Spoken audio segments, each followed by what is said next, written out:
Olá pessoal, estamos de volta para mais um episódio do Papeando com Pamplona. Hoje, novamente, gravando aqui na Expo Direito, o maior evento jurídico do país. 7.500 pessoas aqui reunidas, gente. E eu tive essa oportunidade, esse privilégio de ter um espaço aqui para gravar episódios com do Papeando com palestrantes sensacionais que brilharam neste evento, e eu estou tendo a oportunidade de entrevistar e manifestar o meu apreço, a minha admiração, a minha amizade. E eu hoje vou entrevistar uma jovem talentosíssima, encantadora, que eu conheci recentemente, conheci no último congresso. De repente eu a adotei meio como filha, ela tem idade de ser minha filha, né? E é um encanto, uma menina muito talentosa que domina um tema interessantíssimo como poucas pessoas no país. Minhas senhoras, meus senhores, eu vou falar sobre perícia criminal com Amanda CSI. Olha que chique, esse nome dela é sensacional. Minha querida Amanda, que honra, que prazer, que privilégio ver você, que eu conheci aqui nos palcos, se tornou uma amiga, conheceu a minha casa, pulou no pole, fiz até uma escultura da Lara Croft para ela lá, para ir em homenagem a ela. E que bom ter o privilégio de entrevistá-la no Papeando com o Popô. Meu grande amigo, que prazer estar aqui. Eu amei o convite, me senti extremamente honrada de estar nesse espaço contigo e para debater um tema que é tão pouco discutido no ambiente jurídico, né? Verdade. E eu agradeço demais tuas palavras. Eu conheci mesmo o Pamplona aqui há um ano atrás e desde esse primeiro encontro surgiram vários e vários outros. Inclusive, já fui na sua casa 2 vezes. É verdade, é verdade. Eu desci no pau no primeiro dia. É verdade, é verdade, é No verdade. primeiro dia. O desafio @BatePoloRPF, você vai entender lá. E inclusive também ganhei lá a escultura. Eu fiquei muito Exato. honrada quando eu vi, conheci aquele espaço fantástico da sua casa, reservadíssimo, que é aquela biblioteca maravilhosa, gente. Então, assim, que prazer ter mais um momento contigo, estar participando aqui e agora para falar um pouco da minha área. Exato. Então, obrigada pelo Vamos convite. papear sobre perícia criminal. Vamos. Gente, isso é muito bom. E Amanda, pro pessoal, aqui nós temos gente pra caramba. Eu queria que você, de forma didática, como você é, explicasse o que é a perícia criminal e qual é o seu principal objetivo. Vamos embora. A perícia criminal, ela é o que você pode conhecer de maneira informal como polícia científica. A polícia científica, ela tem uma realidade mista aqui no Brasil. Ela pode estar dentro da força policial judiciária, como a Polícia Civil e a Federal, ou ela pode estar num órgão independente. Nós estamos aqui no Ceará. O Ceará tem uma perícia que é independente da Polícia Civil. Na Paraíba, que é o meu estado, é onde eu sou concursada perita criminal, nós não estamos independentes, nós estamos dentro da estrutura da Polícia Civil. Então você pode encontrar muitos peritos, como policiais civis ou policiais federais, ou, independentemente, policial científico. Então a gente tem toda essa realidade. Nós produzimos, Pamplona e meus colegas, uma prova que a gente chama de técnica, que é uma prova que é objetiva. É uma prova que se baseia na ciência. Então, quando um perito analisa vestígios, esses vestígios podem estar numa cena de crime, pode estar sobre um corpo, pode estar em objetos, e vestígio é tudo aquilo que pode ou não estar relacionado a um crime. Quando o perito analisa esses vestígios, toda a sua conclusão ele vai colocar num documento oficial chamado laudo pericial. E quando o perito põe a sua conclusão ali, que vai alimentar a justiça, quem está concluindo não é ele. Não é ele enquanto pessoa, não é subjetivo. Quem está concluindo é a ciência.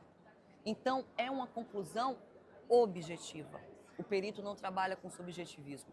E sendo objetiva, é aí onde está a força dessa prova. E essa prova, ela não serve nem defesa, nem acusação. Ela serve à verdade. E a verdade pode beneficiar um lado ou outro e vai ser usada dessa forma. Uma coisa que eu falo, meu amigo, é que um dos trabalhos que eu acho mais lindo da perícia não é nem colocar um criminoso atrás das grades, mas tirar de Um trás das inocente. grades um inocente que está lá, Isso, já vi. mostrando a verdade de um fato. Então, essa é a prova pericial. É isso que a perícia produz. E só para você entender, eu sou perita criminal, então eu trabalho no âmbito criminal da justiça. Mas nós também temos perícias cíveis. Perfeito. Isso. E essas perícias cíveis, elas são feitas por peritos que atuam de maneira privada. Nós atuamos representando o Estado, então atuamos criminalmente de maneira pública. Perfeito. Então a gente tem essas duas realidades. Mas seja qual for a atuação, nós produzimos uma só prova, que é a prova técnica, que é objetiva e que é fundamentada na ciência, Pamplona. Perfeito. E eu queria aprofundar agora justamente essa perícia criminal. Eu queria que você desse assim uma tipologia. Quais são os tipos mais comuns de perícia criminal que você se realiza em uma investigação? Vamos lá. Eu acho que das mais conhecidas perícias que a gente tem é o exame necroscópico, que é o que a gente chama de maneira errada, mas que ficou mais conhecido como autópsia. A autópsia é uma perícia criminal. E você me fala, não, mas não é um perito médico que faz? Nós temos uma lei, que é a 12.030, que é uma lei federal que rege a nossa categoria, e ela diz que são peritos criminais, os propriamente ditos, que é o que eu sou, os peritos médico-legais e os peritos odontolegais. Então, todos eles são peritos criminais e desempenham funções específicas. Então, entre as perícias criminais mais conhecidas, a gente tem o exame necroscópico, que tem o intuito de determinar a causa mortis daquela pessoa.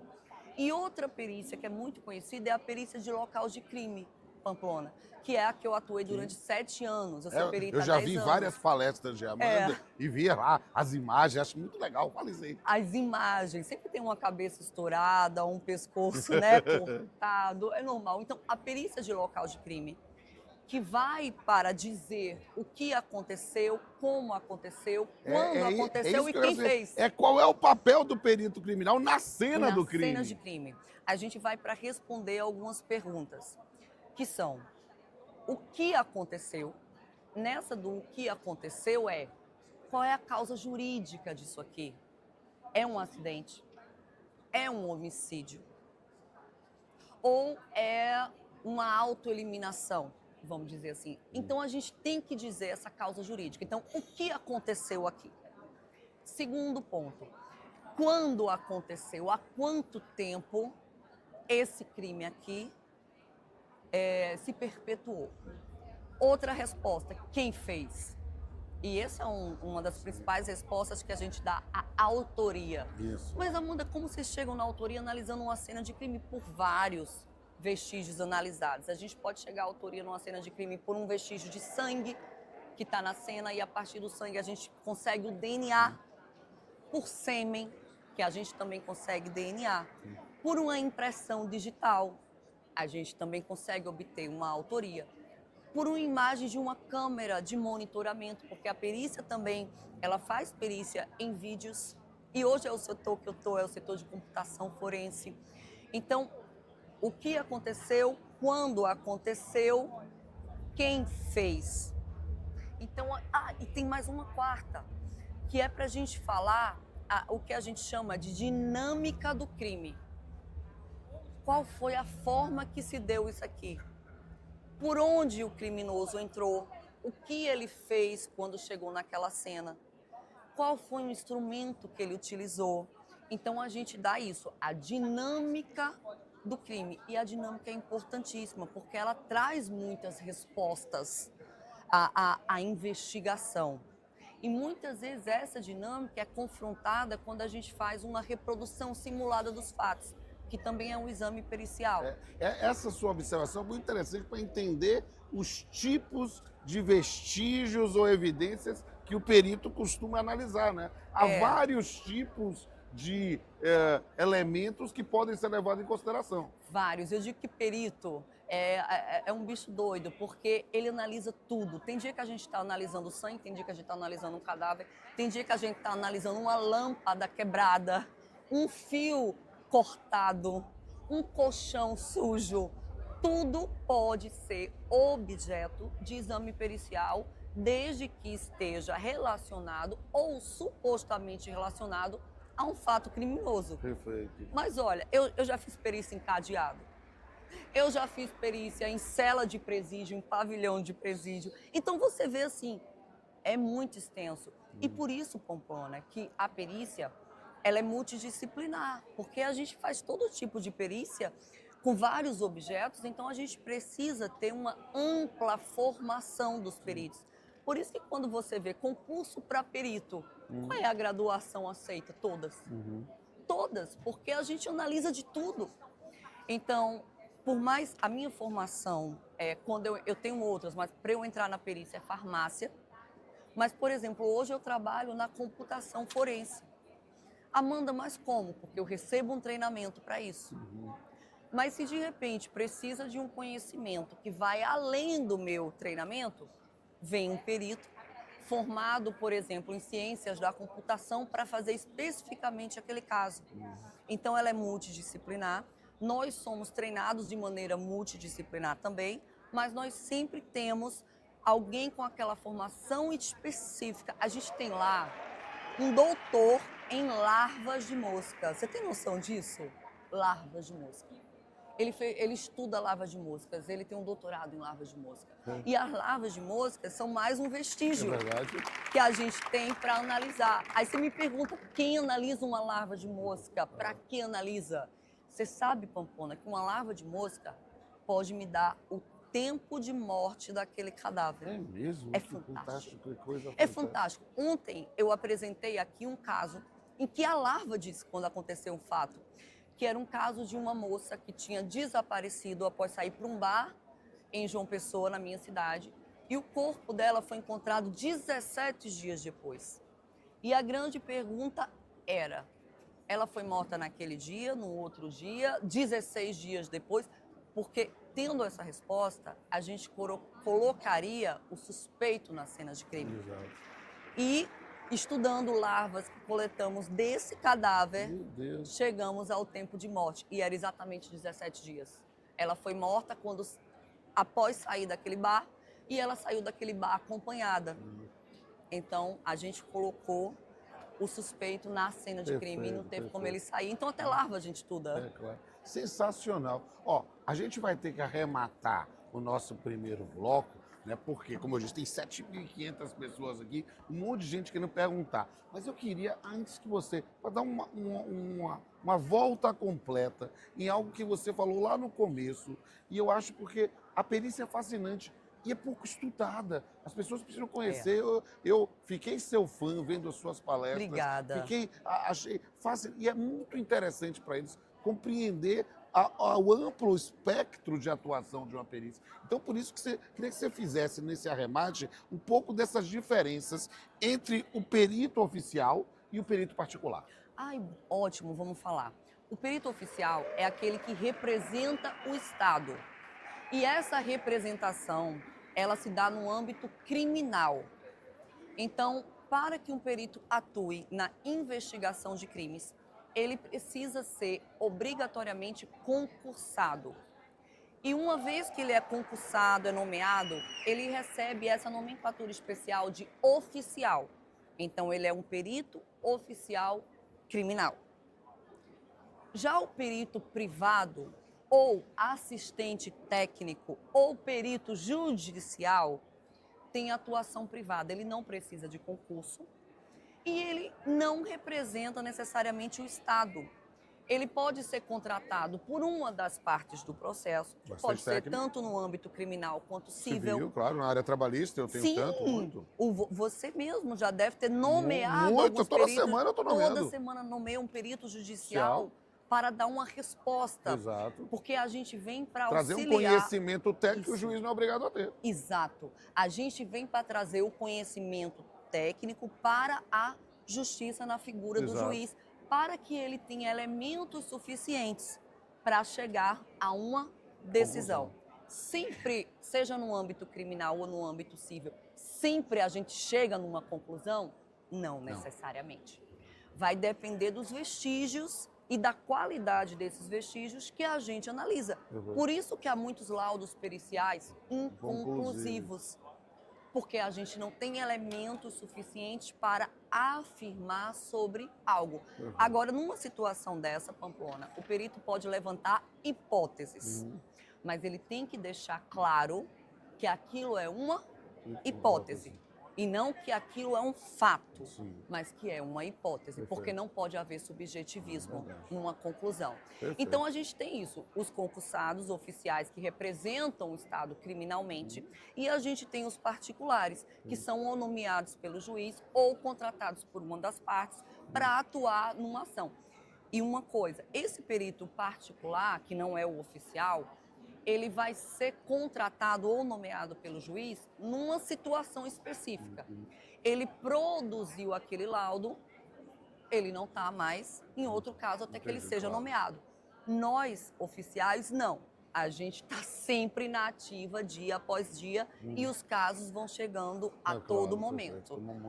É. Perfeito. Querida, tá massa essa conversa. Eu tô adorando isso. E é muito bom que as pessoas conheçam mais sobre isso. Só que eu não sou um homem egoísta. Tem uma plateia enorme que tá doida para fazer perguntas. Então, daqui a pouco a gente volta.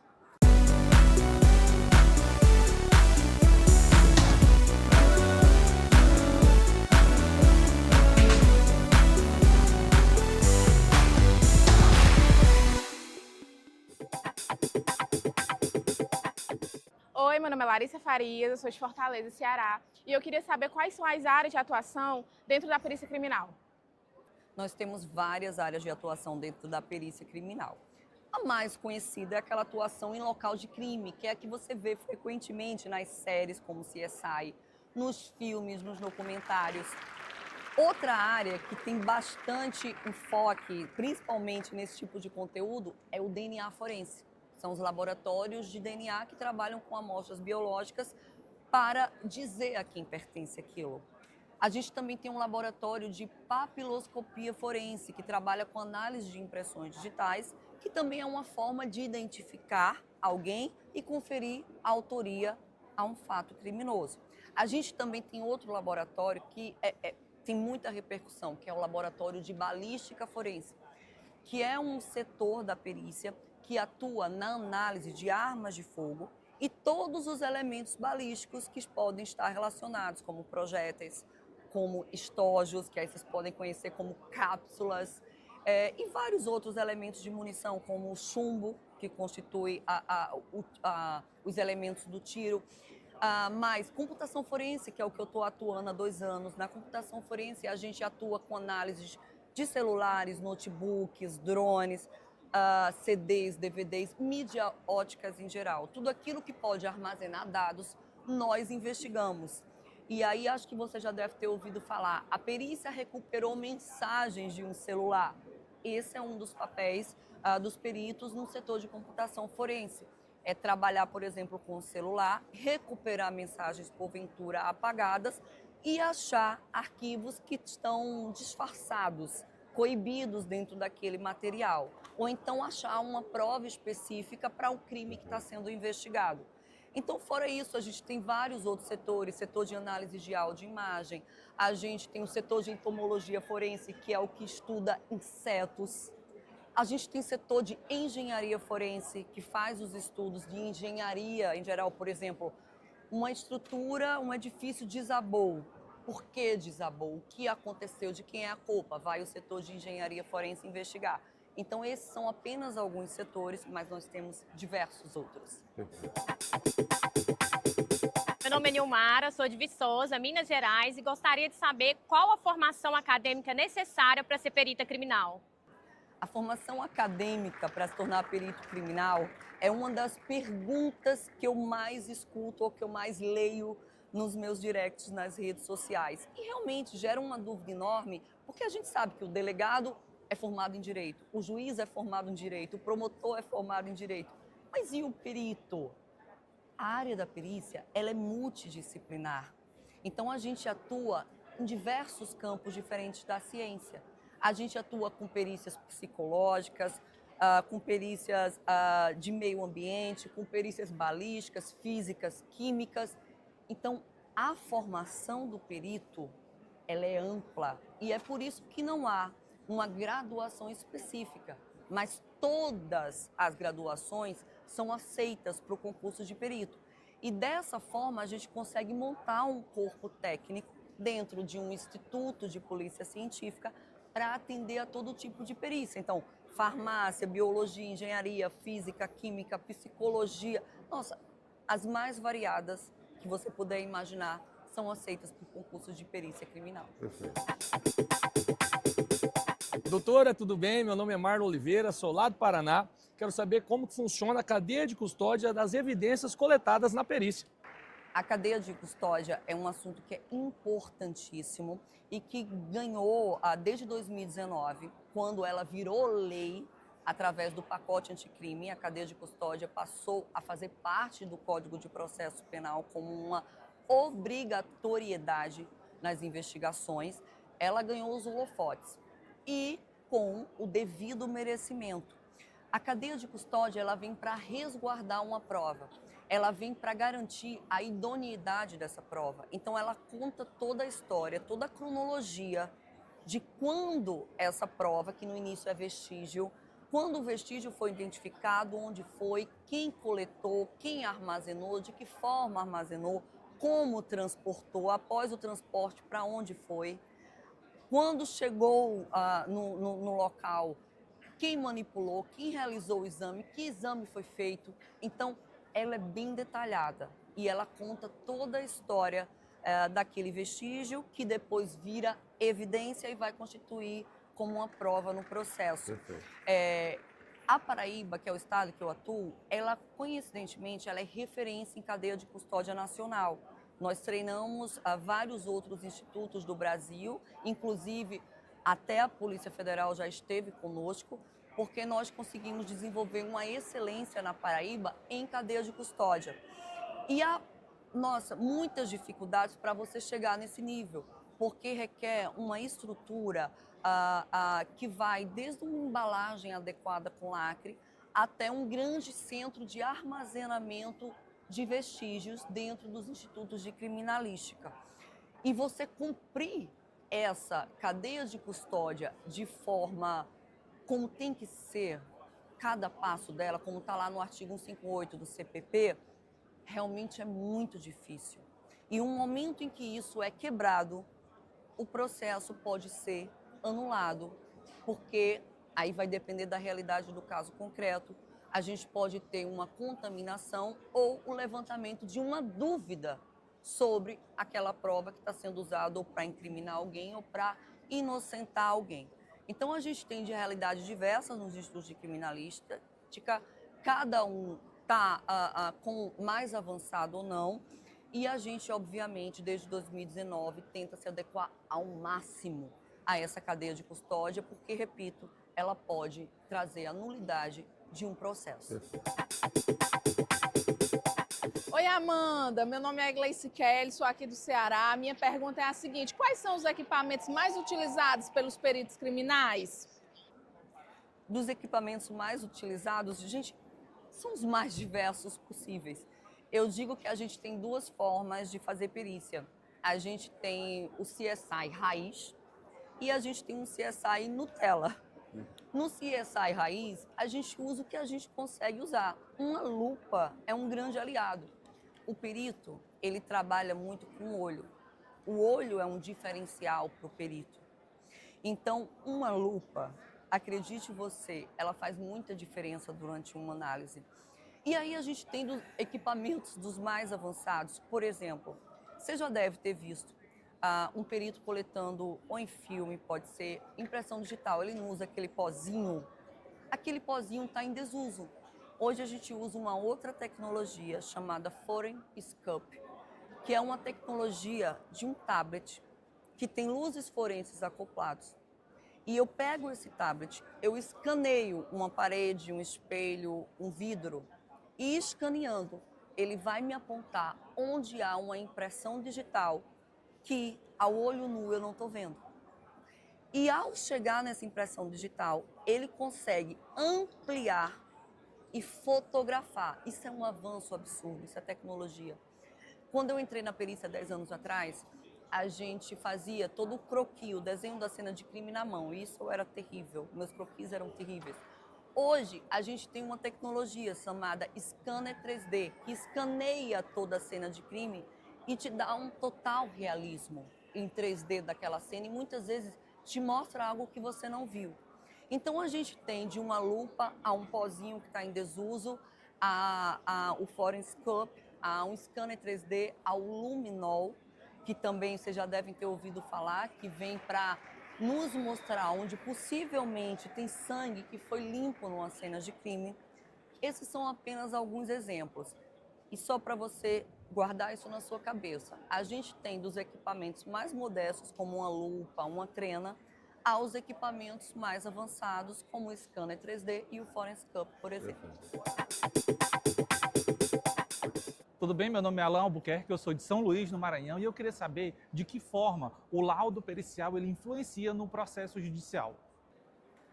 O laudo pericial, eu tinha comentado no início aqui do nosso bate-papo, ele traz a conclusão sobre uma prova técnica, uma prova objetiva, uma prova científica, baseada na ciência. Esse laudo, por ser objetivo, por não ter a dúvida, por exemplo, que uma prova testemunhal, por ser subjetiva, pode ter, ela tem um peso, ela tem um impacto no processo. Mas mesmo tendo esse impacto no processo, obviamente, ela nunca vai ser, como assim nenhuma será, a rainha das provas. E ela pode e deve ser questionada quando houver qualquer dúvida ou sobre a sua metodologia ou sobre a conclusão que o perito chegou.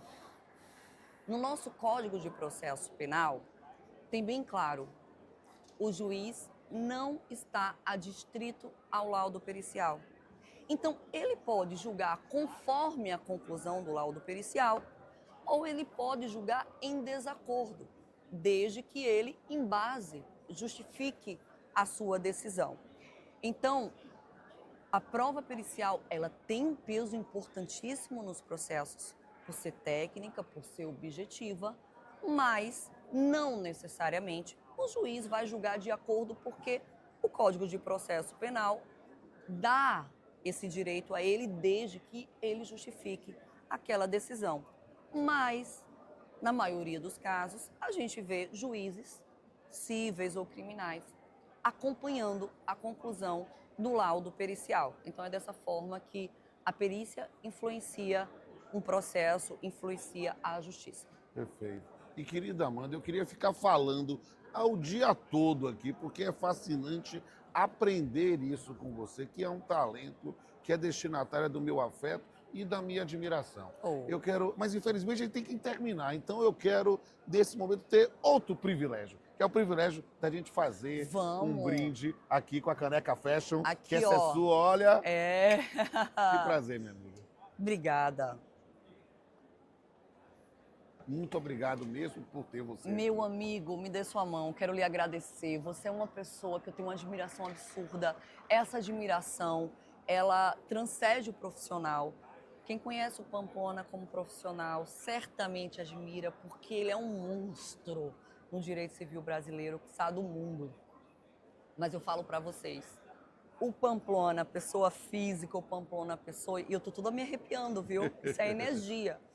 O Pamplona, gente, como pessoa, ele é ainda mais grandioso. O coração desse homem, a leveza, a sensibilidade é absurda. Eu tenho você no meu coração, eu tenho você no meu máximo respeito. E eu sei o carinho que você tem por mim, eu quero falar que isso é recíproco. E o que você precisar, meu amigo, você conte comigo, seja para falar sobre perícia criminal, seja para falar de bonequinho. Meu Deus, eu não posso falar bonequinhos. Action figures. Isso aí que ele coleciona. Falar sobre o que for. Conte comigo, estou aqui para você precisar e muito obrigada. Obrigado, viu? minha querida. E meus amigos e minhas amigas, encerramos mais um episódio do Papeando com o Pamplona. Se você gostou, curta, comente, compartilhe, divulgue com seus amigos, seus colegas, com sua família. Veja os bastidores lá no perfil no Instagram, Papeando com Pamplona. Veja os episódios anteriores lá no canal do YouTube. Nós estamos na 12ª temporada. Não tem série na Netflix que concorra com a gente, meus amigos. Então, para nós é uma satisfação imensa poder tratar de temas com profundidade, mas leveza e sempre com um pouco de arte e poesia. Até a próxima. Perícia criminal. Na cena quieta, o tempo parou. Silêncio pesa onde o grito cessou. Passos cautelosos, olhar atento. Chega o perito, dono do momento. Luz se acende sobre o chão manchado. Cada detalhe será interrogado. Um fio de cabelo, uma digital. Fragmentos falam no tribunal. Ele não julga, não prende, não acusa, mas é a sua lente que a verdade usa. Consciência nas mãos, busca o porquê. Rastros de um ato que ninguém mais vê. Na química fria, no sangue oculto, surge a história em cada indulto. O tempo não mente a quem sabe ler. As marcas que a pressa não quis esconder. De trás das lentes, vê o invisível. Transforma o caos em algo plausível. E entre cadáveres, balas, temor, surge a justiça. O seu labor é arte e ciência, razão e paixão. Um farol que guia a investigação. Heróis sem capa, mas com papel essencial. A verdade descoberta pelo perito criminal. Até a próxima.